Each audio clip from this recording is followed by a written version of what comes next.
but claiming Marcus Chen had always believed that working on Nexus Prime would be the adventure of a lifetime. The massive orbital research station housed over 12,000 beings from 43 different species, all supposedly working together for the advancement of galactic science and cooperation. What nobody had mentioned in the recruitment materials was how lonely it could be when you were one of only 200 humans aboard a station, where most species either ignored you or actively avoided contact. The cafeteria during gamma shift was usually quiet, which suited Marcus just fine. As a life support engineer, he preferred the peaceful hours when most of the station slept and the complex environmental systems hummed with mechanical precision. He sat at his usual table, the far corner methodically eating his protein pack while reviewing diagnostic reports on his tablet. The soft blue lighting of the gamma shift cast long shadows across the nearly empty dining area, broken only by the occasional flicker of alien script scrolling across wall displays. 3 tables away, a group of Zolani researchers whispered among themselves, their crystalline voices creating a sound like wind chimes in a gentle breeze. They glanced in his direction occasionally, but Marcus had grown accustomed to being the subject of curious observation. Humans were still relatively new to the galactic community, having achieved faster than light travel only 50 years ago. To most aliens, they remained an oddity worth studying but not engaging with directly. Marcus was absorbed in a particularly complex atmospheric reading when a shadow fell across his table. He looked up to find himself staring into the golden, vertical pupils of a Thraxi warrior. She stood nearly 7 feet tall, her scaled hide a deep emerald green that seemed to shift and shimmer under the artificial lights. Thick, corded muscles moved beneath her scales as she breathed, and her long tail swished slowly behind her like a predator considering its next move. The Thraxi were known throughout the galaxy as one of the most formidable warrior species. Their homeworld of Thraxis was a harsh, unforgiving place that had forged them into perfect predators. They served as elite soldiers, bodyguards, and enforcers across countless worlds, respected and feared in equal measure. What Marcus couldn't understand was why one was standing next to his table in the middle of Gamma Shift, staring at him with an intensity that made his skin crawl. "You eat alone," she said, her voice a low rumble that seemed to vibrate through the floor. The universal translator worked perfectly, but it couldn't eliminate the predatory undertone that made every word sound like a threat. Marcus swallowed hard and managed to find his voice. "Yes, I prefer the quiet hours. Less crowded." He gestured vaguely at the nearly empty cafeteria, hoping she would take the hint and move on. Instead, she stepped closer, and he caught the scent of something wild and dangerous, like ozone and copper. "I am Kestra Vorthic, blood hunter of the Third Claw," she announced, as if expecting recognition. When Marcus continued to stare blankly, she tilted her head slightly, studying him with those unsettling golden eyes. "You are the human who fixed the atmospheric processor in Section 7. "That's my job," Marcus replied carefully. He had indeed spent most of the previous week troubleshooting a complex failure in one of the station's environmental systems, but he couldn't imagine why a Thraxi warrior would know or care about his work. The system was cycling incorrectly, causing temperature fluctuations. Kestra moved with liquid grace, circling his table like a predator stalking prey. The Rillan engineers said it was impossible to repair without replacing the entire core matrix. You proved them wrong. Marcus felt heat rise in his cheeks. The Rillan engineers were notorious perfectionists who preferred expensive solutions over creative problem solving. "Sometimes you just need to think differently about the problem," he said. "I bypassed the damaged components and rerouted the control pathways through secondary systems. It's not elegant, but it works." Something shifted in Kestra's expression, a flicker of what might have been respect or interest. She stopped circling and fixed him with that penetrating stare.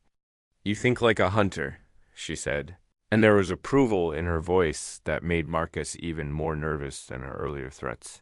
Before Marcus could ask what she meant, Kestra reached across the table and grabbed his left wrist with one massive, clawed hand. Her grip was firm, but not painful, and Marcus felt the heat of her scaled skin through his uniform sleeve.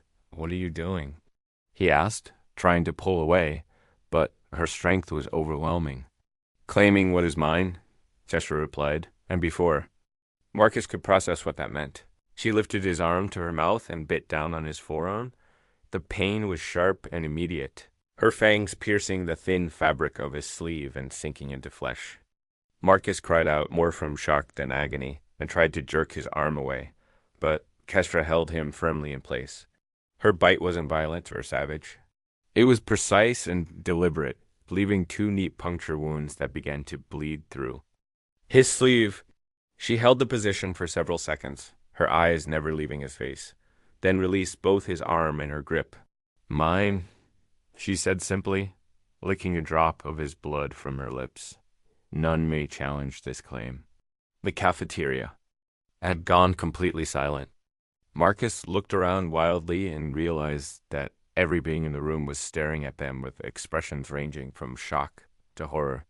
The Zolani researchers had actually pushed their chairs back from their table, their crystalline forms flickering with agitation. Near the entrance, a Corvani merchant had dropped his meal tray, the crash echoing through the sudden quiet like a gunshot. "What did you just do?" Marcus demanded, pressing his other hand against the bleeding wound. The bite marks throbbed with each heartbeat, and he could feel warmth spreading up his arm. Kestra straightened to her full, imposing height, her tail swishing with what Marcus was beginning to recognize as satisfaction. "I have claimed you as my chosen bondmate according to the ancient laws of my people," she explained with the casual tone of someone discussing the weather. "You belong to me now. I belong to you." Marcus's voice cracked slightly. "What does that even mean?" "It means," came a new voice from behind him, "that you're in more trouble than you can possibly imagine." Marcus turned to see Dr. Elias Roth approaching their table, his usually calm demeanor replaced by obvious concern. As the station's chief biologist, Elias was one of the few humans who truly understood alien customs and behaviors. The worry in his eyes made Marcus's stomach clench with dread. Kestra nodded respectfully to Dr. Roth. "The human understands the significance of the claiming bite?" "Unfortunately, yes," Elias replied grimly. "Marcus, we need to get you to medical immediately, and then I need to contact Commander Park. This is going to complicate things significantly." As they walked toward the medical bay, Elias explained the gravity of the situation in hushed tones. Among the Thraxi, the claiming bite was one of their most sacred rituals, reserved for choosing life partners. It created a blood bond that was considered unbreakable by their culture and was legally recognized by galactic law. The bite itself contained specialized enzymes that would create a permanent scar, marking Marcus as Kestra's chosen for life. "So, I'm married?" Marcus asked weakly as the medical scanner analyzed his wound. "It's more complicated than marriage," Elias replied. "It's a declaration of ownership, partnership, and protection all rolled into one. In Thraxi society, once you're claimed, no other member of their species can challenge or harm you without facing Kestra in combat. But it also means you're expected to fulfill certain obligations as her bondmate." The medical bay's I finished its analysis and began cleaning. The bite contained several unknown compounds, the computer announced in its neutral voice. "Scarring is inevitable. The marks will be permanent." Marcus stared at the two neat puncture wounds on his forearm, already beginning to scab over. In a few days, they would be permanent reminders of a moment that had changed his life forever. "What kind of obligations?" he asked Dot before Elias could answer. The medical bay doors hissed open, and Commander Sarah Park strode in, her expression thunderous. As the ranking human officer on Nexus Prime, she was responsible for the welfare and conduct of all human personnel. Behind her came a procession of alien officials, a Corvani diplomat, 2 Rillan administrators, and what looked like half the station's security force. "Mr. Chun," Commander Park said tersely, "we need to discuss your situation immediately. The Thraxi delegation has been contacted, and they're sending a full war clan to verify the legitimacy of this claiming. We have approximately 18 hours before they arrive. Marcus felt the blood drain from his face. A war clan? The Corvani diplomat stepped forward. His multiple arms gesturing in what Marcus had learned was a sign of extreme agitation. "This is unprecedented," he chittered in his high-pitched voice. "Never has a Thraxi claimed a member of another species. The legal implications alone could destabilize existing treaties, not to mention the cultural ramifications," added one of the Rillan administrators, her mechanical voice flat with disapproval. "The Thraxi are already considered aggressive by most civilized species. This act of claiming an unwilling participant could be seen as an act of war. Who said I was unwilling?" Marcus found himself saying, surprising everyone in the room, including himself. The words had come out instinctively, driven by something deeper than rational thought. Maybe it was the way Kestra had looked at him with genuine respect. Or maybe it was the tired loneliness of being ignored and dismissed by most of the station's population. Whatever the reason, he found himself defending the warrior who had literally marked him as her property. Commander Park studied him carefully. "Marcus, you don't understand the full implications of what's happening here. If the Thraxi war clan decides this claiming is invalid or was performed under false pretenses, they could demand satisfaction through combat. That would mean either you or Kestra would have to fight a ritual duel to the death." The weight of the situation began to settle on Marcus like a heavy blanket. He looked down at the fresh bandage on his arm, then around the room at all the faces, staring at him with mixtures of pity, concern, and calculation. 18 hours ago, he had been a lonely engineer fixing atmospheric processors. Now he was apparently at the center of an interspecies incident that could affect galactic politics. "What do I need to know?" he asked quietly. Dr. Roth pulled up a holographic display showing Thraxi anatomy and social structure. "The claiming ritual is sacred to their culture," he began. "It's not something they do lightly or without serious consideration. For Kestra, to claim you means she saw something in you that impressed her deeply. The question is whether her clan will accept her choice." Marcus studied the holographic Thraxi warrior rotating in the air before him, noting the similarities to Kestra's powerful build and predatory grace. "What happens if they don't accept it?" "Then you have to prove your worth," Commander Park sighed grimly. "According to Thraxi law, a claimed bondmate must demonstrate they are worthy of their warrior's choice. This usually involves tests of courage, strength, and cunning. Tests designed for Thraxi warriors," the Corvani diplomat added unhelpfully. "Most other species would find them impossible to survive." Marcus felt a strange calm settling over him, the same focused clarity he experienced when facing a particularly challenging engineering problem. "Then I guess I better start learning everything I can about Thraxi culture," he said. "If I'm going to be tested, I want to understand exactly what I'm up against." Dr. Roth smiled for the first time since entering the medical bay. "That's the spirit. And Marcus?" He leaned closer, his voice dropping to a whisper. "Remember that you're human. We might not be the strongest or fastest species in the galaxy, but we're definitely the most adaptable. Use that." As the various officials filed out to begin their preparations, Marcus remained in the medical bay, staring at his reflection in the polished metal surface of a medical scanner. The human looking back at him appeared older somehow, marked by circumstances beyond his control, but not yet defeated by them. In 18 hours, he would face judgment from one of the galaxy's most feared warrior cultures. He flexed his bandaged arm, feeling the dull throb of the healing bite marks. Somewhere on the station, Kestra Vorthark was probably preparing for the arrival of her clan, ready to defend her choice to claim a human as her bondmate. The thought should have terrified him, but instead, Marcus found himself curious about what she had seen him that was worth such a dramatic gesture. Tomorrow would bring challenges he couldn't yet imagine, but tonight he had work to do. If he was going to survive whatever tests awaited him, he needed to understand not just Thraxi culture, but also his own capabilities as a human in a galaxy. that consistently underestimated his species that the claiming bite had changed everything. But perhaps that wasn't entirely a bad thing. For the first time since arriving at Nexus Prime, Marcus Chen felt like he had a purpose beyond routine maintenance and quiet meals alone. The revelation, the Thraxi War clan's arrival shook Nexus Prime to its foundations, both literally and figuratively. Marcus felt the station's superstructure groan as the massive tribal ship docked, its bulk nearly a quarter the size of the entire research facility. Through the observation windows, he could see the vessel's intimidating design, all angular. Plates and weapon ports built to project power and inspire fear. It succeeded admirably on both counts.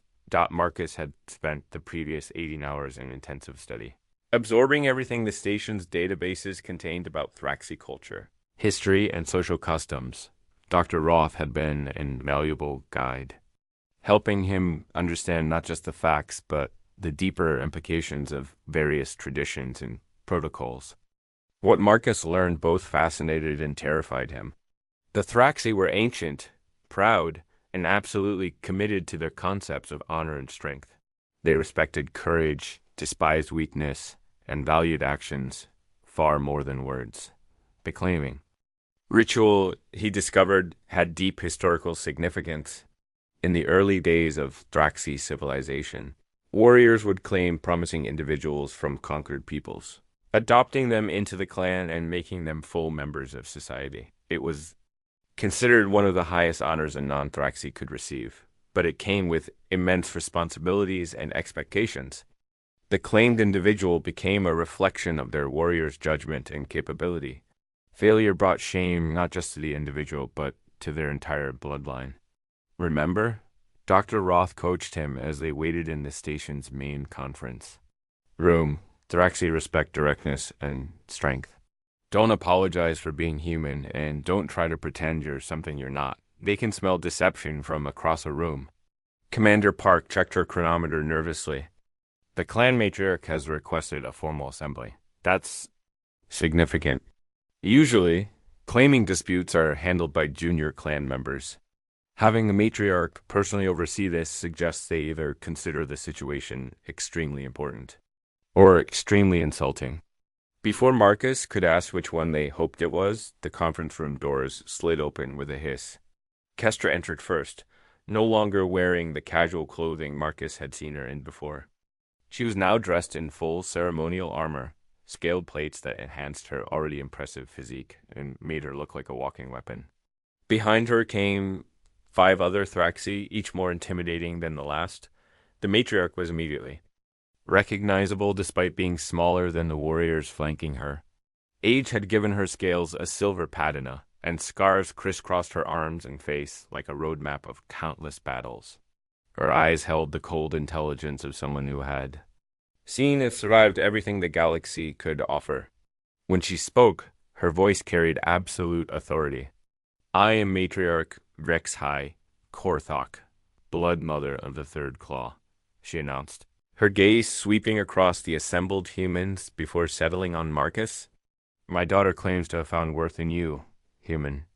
This is ... unprecedented. Marcus felt every eye in the room focus on him with laser intensity. The silence stretched uncomfortably as the matriarch studied him like a specimen under examination. Finally, he decided to follow Dr. Roth's advice about directness. With respect, matriarch, I'm honored by your daughter's choice, even if I don't fully understand it yet, he said, meeting her gaze steadily. I'm willing to prove myself worthy of her judgment. A slight ripple passed through the Thraxi delegation, and Marcus caught what might have been approval in the matriarch's expression. You speak boldly for one so small, she observed. Tell me, human, what makes you believe you could stand as bondmate to a blood hunter of the Third Claw? The question hung in the air like a challenge. Marcus realized this was his moment to either impress or utterly fail. He thought about everything he had learned about Thraxi culture, about their values and beliefs, and made a decision that surprised. Even himself, I don't know if I can, he said honestly. But I know that Kestra saw something in me that impressed her enough to risk her standing with her clan. I trust her judgment, and I'm willing to find out what that something is. The matriarch's tail swished once. A sharp movement that Marcus had learned indicated either anger or amusement. In this case, he desperately hoped for the latter. Interesting, she mused. My daughter. Explain your choice. Kestra stepped forward, her armor plates clicking softly with each movement. Mother of my blood, I observed this human solving a problem that had defeated beings with supposedly superior intellect. He saw solutions where others saw only obstacles. He thinks like a hunter, adapting and overcoming rather than following rigid patterns. Intelligence alone does not make a worthy bondmate, one of the other warriors interjected, his voice dripping with skepticism. Marcus recognized him from the dossier Dr. Roth had prepared. Zeph Corvey, Kestra's former training partner. According to station gossip, a rival for her affections. The human is weak, untested in combat, and knows nothing of our ways. Which is why we are here, the matriarch said sharply, silencing Zeph with a look. The human will face the trial of worth, 3 challenges to test courage, cunning, and determination.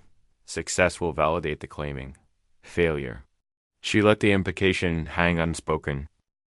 Marcus felt his mouth go dry. What kind of challenges? The first trial begins now, the matriarch announced. You will face F. Corvus in single combat. Victory is not required, but you must demonstrate the warrior spirit that my daughter claims to have seen.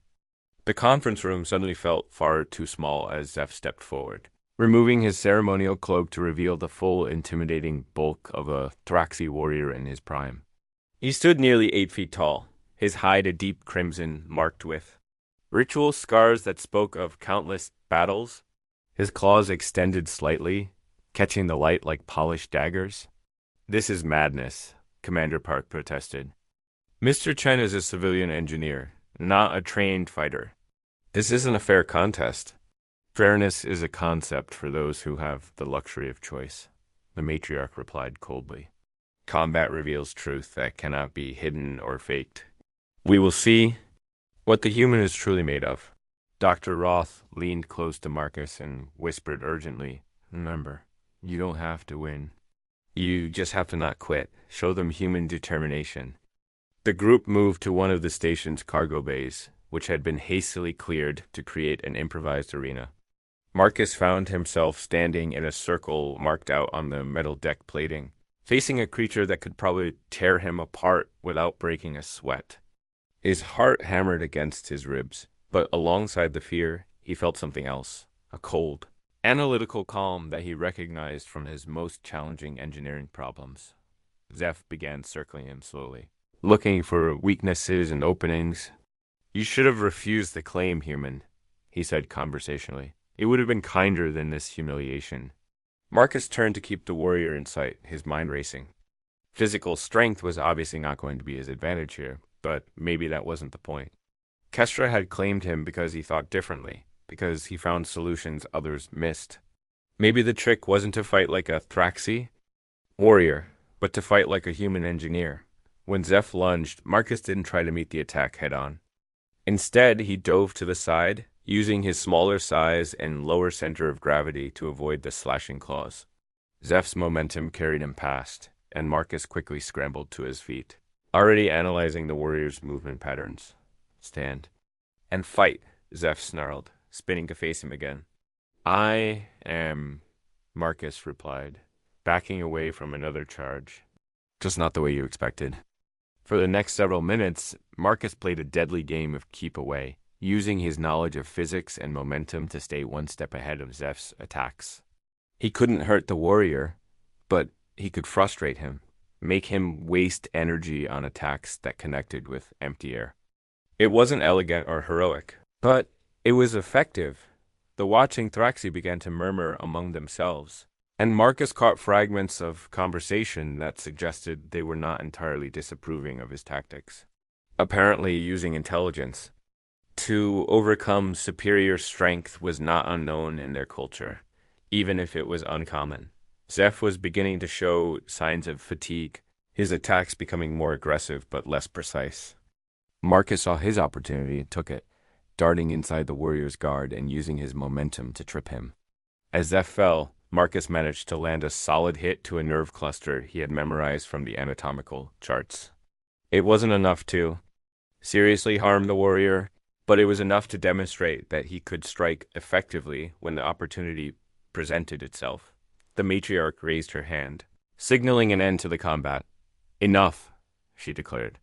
"The human has shown that he will not yield and that he can think in the midst of battle." The first trial is passed. Marcus helped Zeph to his feet, earning a grudging nod of respect from the warrior. "You fight strangely, human," Zeph admitted. "But you do fight." The second trial came without warning.